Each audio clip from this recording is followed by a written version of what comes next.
Hey, what's going on, everybody? It's your girl Ebony. Welcome back to my channel. For those who don't know me or who are new to my channel, my name is Ebony, and this is my 3-month-old Luna Sky, and I have a 2-year-old. Her name is Leilani.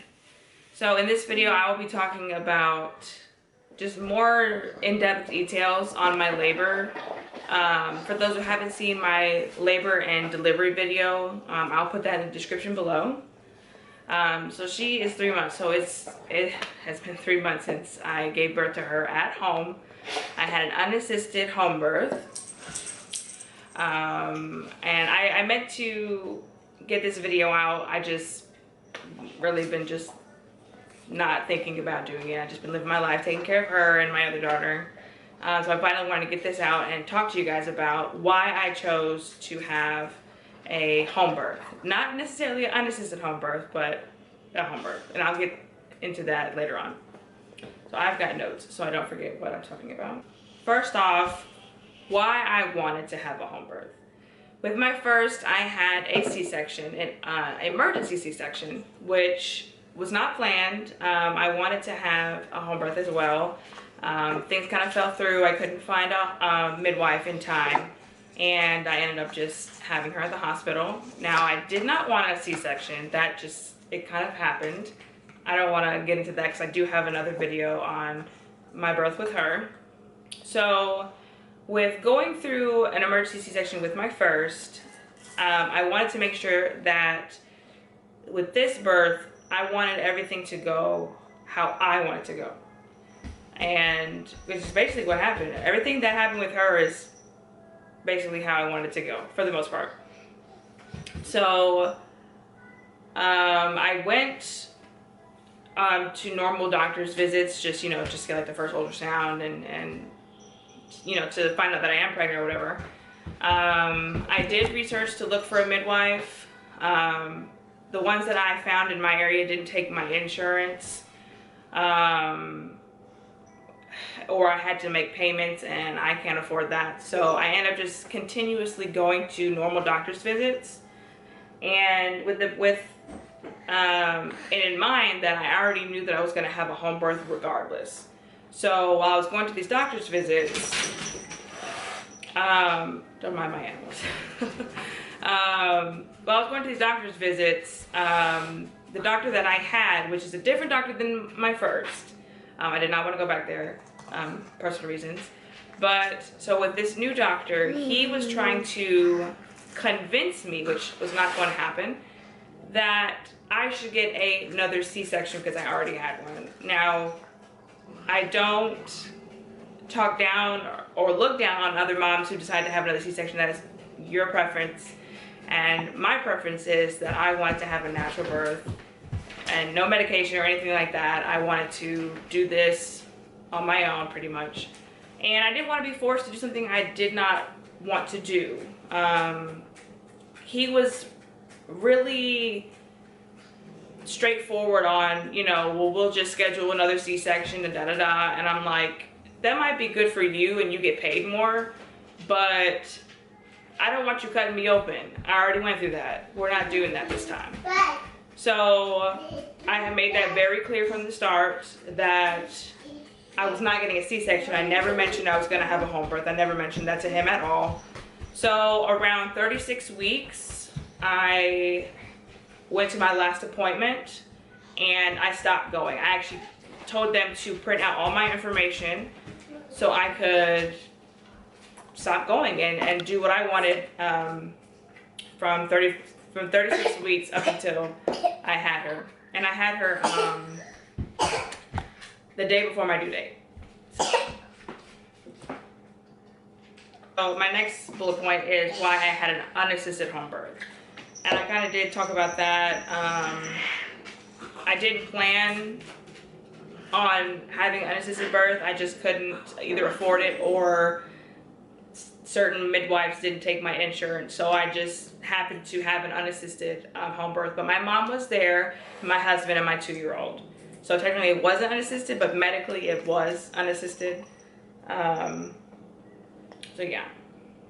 Another bullet point is, what did I do to prepare for my birth? Well, I actually didn't take prenatals. I stopped taking prenatals halfway through my first pregnancy, and I didn't take them at all with the second pregnancy. Now I don't have a healthy lifestyle. I mean, I eat normally. I don't eat too bad of junk food, and I didn't with this pregnancy. I didn't do any cravings and stuff like that. I drank water nonstop. I didn't drink any soda. That's not true. At the beginning of my pregnancy, I did drink Sprite. Oh, this is my little mama. So, I did drink Sprite and Ruby here and there, but then I started to get really bad air bubbles that wouldn't release because of my belly. So I stopped drinking soda, and I just did drink, you know, just drank water or like lemonade, stuff like that. So around 34 to 35 weeks, I started to take red raspberry leaf tea, which helps with softening your cervix and helping you have a shorter and a less painful birth. I researched that from so many different moms on YouTube and different blogs and stuff. I wanted to make sure I can have a less painful birth and a more enjoyable birth instead of fearing the pain, and I hate that people fear birth, and it shouldn't be anything to fear about. I loved that I did this on my own, and then she came out perfectly. Anyways, so yeah, I drank the red raspberry leaf tea. I drank 1 cup a day for the first week, and then I did 2 cups the second week, 3 cups the third week, and then I drank about 4 cups until I started to go into labor. I am not a tea drinker. I actually really hate tea, but I knew I wanted to try this and see if it works. I did not do this with my first. I didn't take any precautions with my first. I just walked, and that was about it. I bounced on my ball. I did bounce on my ball this time. I did do different labor exercises, or like instead of bouncing, I kind of did like this hip swivel thing, and I was on my belly on the ball. I did kind of like rotate my body. I kind of rocked a little bit. I like that. What else did I do to prepare? I did a lot of walking. I did actually climb stairs at my high school in the bleachers and stuff. And I ran uphill a few times when I was actually in labor. So I just normally went about my pregnancy. I worked. I do DoorDash, so that's all I did pretty much. And I tried not to lean back on the couch. I sat up the whole pregnancy pretty much. But yeah, I'm sure there's more I probably could have worked out more, but yeah, that's all I did really to prepare. So my other bullet point is how I induced my labor and what I used and what did I do. No, get down. So I knew that I wanted to induce my own labor. I did not want to have to go to the hospital, have them break my water and do all that stuff. I already did all that. So I made sure that I naturally induced my labor, which I believe that I did. I did multiple different things to induce my labor, which I did talk about. I did run up some hills. I did climb stairs. I bounced on my ball. I did that all the time. The main 2 things that I used, which one of them did not work, but I think the other one did. The first one is I drank the midwife's brew, and that was the nastiest thing I could have ever drank in my life. I threw up the first time. I took 1 sip and threw up, and I thought I just couldn't do it. It was the nastiest concoction that anyone could ever make up. I drank that, waited like a day. I think it said 24 hours later it should work. Nothing happened. I felt no contractions. So okay, so this was the week of my due date, by the way. Sorry. This is when I was trying to induce, was the week of my due date. So yeah, that didn't work, and then I looked up castor oil, which a lot of people say that castor oil is not good to ingest when you're pregnant because it can get in the baby's, like the baby can ingest it, which I don't see how that works. You know, excuse me if I'm wrong, I just don't know how that works. But I did try, I did use the castor oil. I took 2 tablespoons.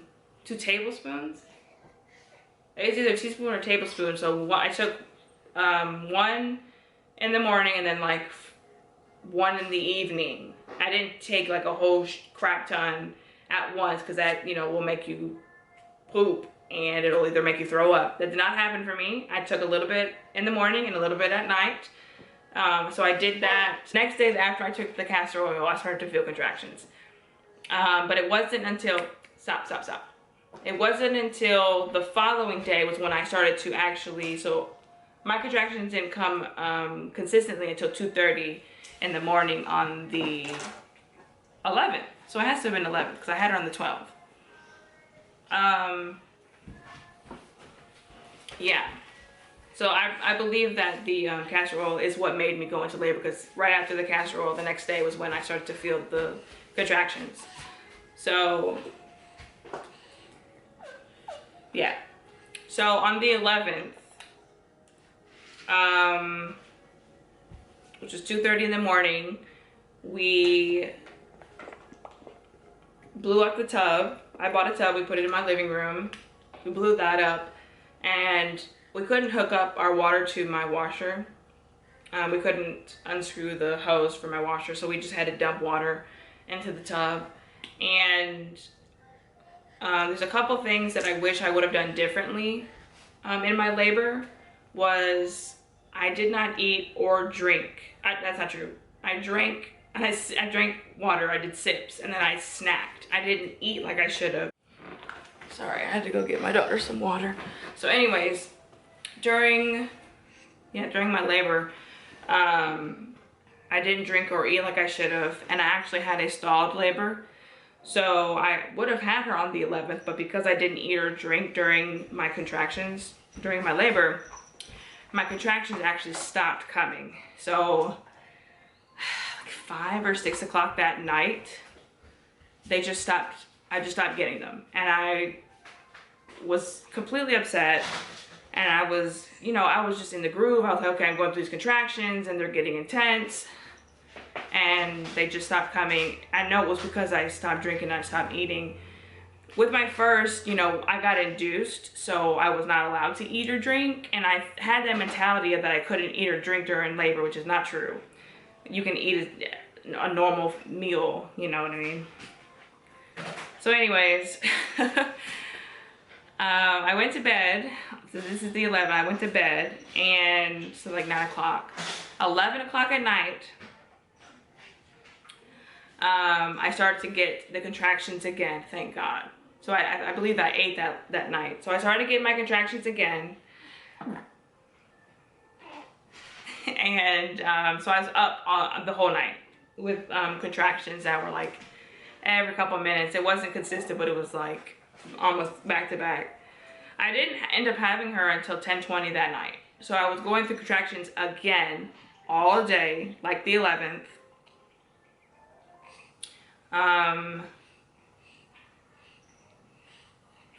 Honestly, that was it. Just during the day was just all the contractions that I was dealing with, which were not, they were just normal contractions, and then slowly, you know, they started to get intense.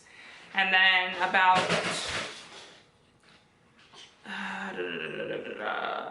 10 o'clock maybe like 9:30, 9:45-ish, my, that's not true, let me back up.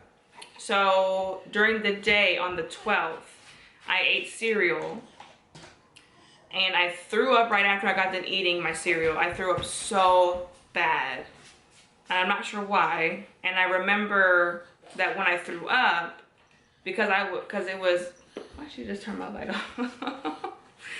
So because I was throwing up, your body is, when you throw up, it's basically like your body's contracting.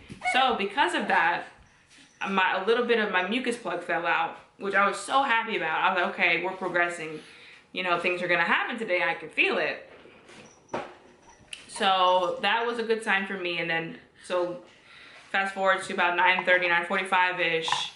I was in the tub. Hey. So I was in the tub and I felt, I had a contraction and I felt like I was fixing to throw up. It wasn't nausea, it was more of just like, I just felt like something was about to happen. So I knew I was gonna throw up. I had a bucket. I threw up like 2 or 3 times. And when I threw up the last time, I felt her head drop. And I told my mom, I was like, this is it, you know, it's about to happen. And I felt the rest of my mucus plug come out. It was on my leg and it dropped into the water. And then I basically just got on my hands and knees. I was kind of like half on my knee and half leg up. And then I had my hand down to feel her head, and I felt her head coming out. It was like 3 pushes. That's maybe 4 pushes that I did, and I pushed her out. So yeah, it was a lot of pain, but it was for a split second. It was like maybe a minute. So that is nothing compared to what I went to with her with inducing. And I do not recommend inducing because it's constant high contractions. Our body's not meant to do that. Naturally progressing with contractions, which is like a scale like from 1 to 10, the 1 being the beginning of your labor to the 10 when you have your baby, that's how it should gradually go. Inducing is just ugh. So anyways, inducing when I mean like Pitocin at the actual hospital, not naturally inducing. So anyways, I know that's probably like a lot of information. I try not to talk too fast, but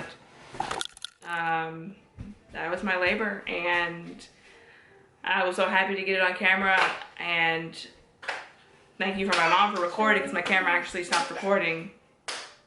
But I was so happy to be in my home environment with my family and not feeling like, you know, oh, I need to check you every hour, I need to check you. I felt at peace. I actually took a nap in the tub. I was so tired. I had, you know, Rainstorm in the background playing, and that's how I envisioned my first pregnancy to go. And I was just so happy that how I wanted to go, it just went the way that I imagined it to go. So with a little hiccup of the stall on the 11th and then having her on the 12th, I was just so happy that she was so perfect. She came out just the cutest thing ever, and I was so happy that I did it. So if you guys are considering having a VBAC, you know, vaginal birth after C-section, you can do it. You know, if you have a midwife or not, you know, research, do your best research, and trust your body. You can do it, moms, trust me. I did it, and it was the best decision that I could have possibly made. And my little ball spot in the back of her head. This is Miss Luna Sky. You say hi?